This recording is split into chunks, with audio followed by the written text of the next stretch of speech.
E dando sequência agora, a instituição fiscal independente, que é o órgão ligado ao Senado, projeta um déficit de 1% do PIB em 2024, uma estimativa que diverge da meta do arcabouço fiscal de zerar o rombo.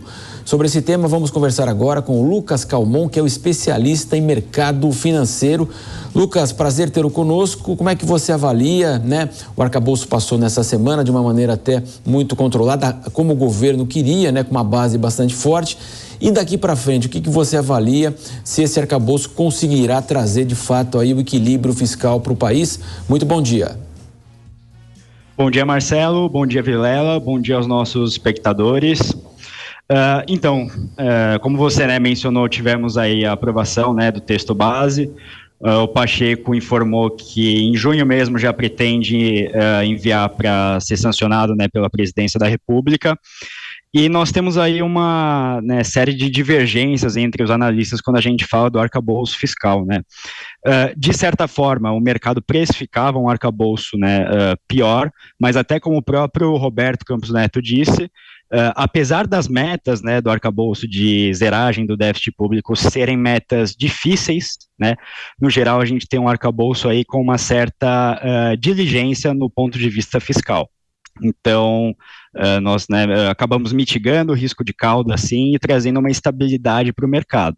Mas, de fato, as metas propostas ali são difíceis de serem alcançadas. Lucas Calmon, agora a pergunta do nosso comentarista, Cristiano Vilela. Lucas, um bom dia, satisfação falar com você aqui na Jovem Pan. Lucas, você entende que essa aprovação do arcabouço fiscal, ela terá reflexos no médio prazo, na diminuição da taxa de juros, e uma eventual diminuição na taxa de juros, ela pode contribuir para um certo aquecimento da economia e possivelmente reverter essa tendência de queda no PIB? Então, Vilela, eu enxergo que sim, E por que eu digo isso? Se a gente pega aí o histórico, das curvas de inflação implícita e da própria curva de juros, a gente consegue ver um fechamento muito grande nessas curvas.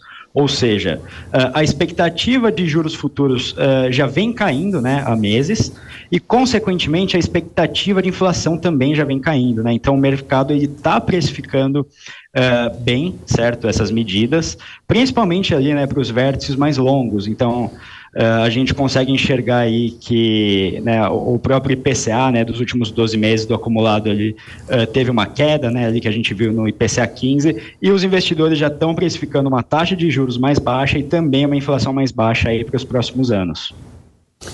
Agora, Lucas, eu queria que você falasse o seguinte: nós sabemos que os efeitos, muitas vezes a pandemia trouxe efeitos internacionais até agora para todo o globo terrestre realmente.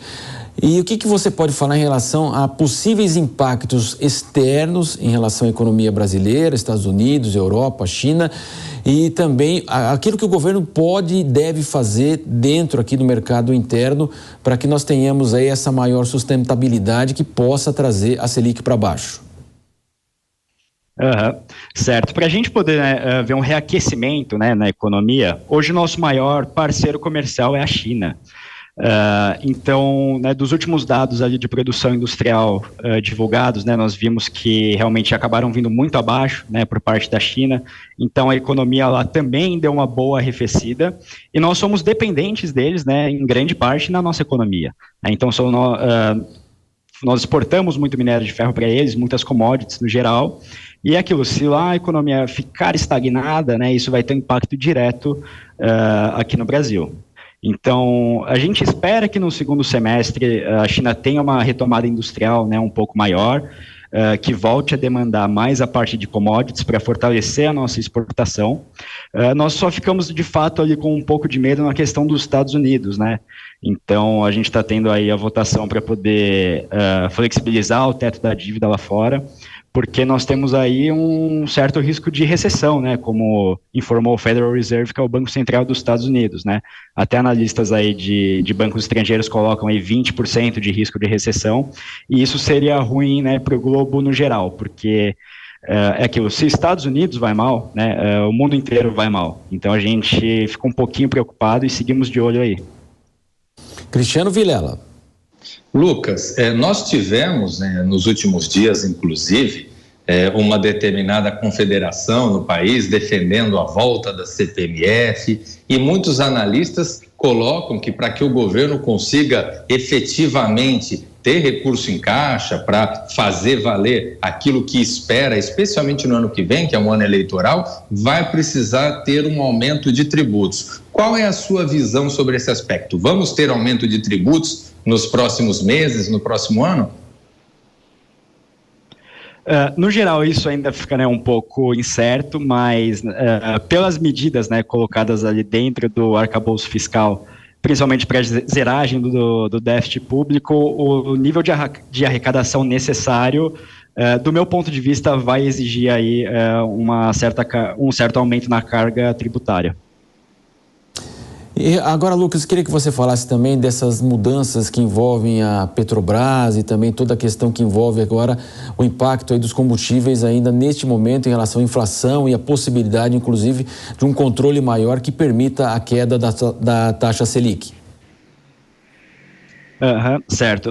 Acompanhando um pouquinho mais de perto a Petrobras, a gente viu aí as mudanças propostas pela diretoria, pelo Jean Paul Prats, de desatrelar o repasse na bomba dos combustíveis, então tanto óleo diesel quanto os derivados de petróleo ali, como a gasolina, também o querosene de aviação, saindo da paridade internacional, Então, se a gente vê ali em 2016, quando a gente teve a recuperação da Petrobras, nós tivemos a mudança na política de preços, onde nós ficávamos ali com exposição, de acordo com a variação do barril de petróleo, lá fora. Então, é o que a gente chama de paridade internacional, que foi o PPI.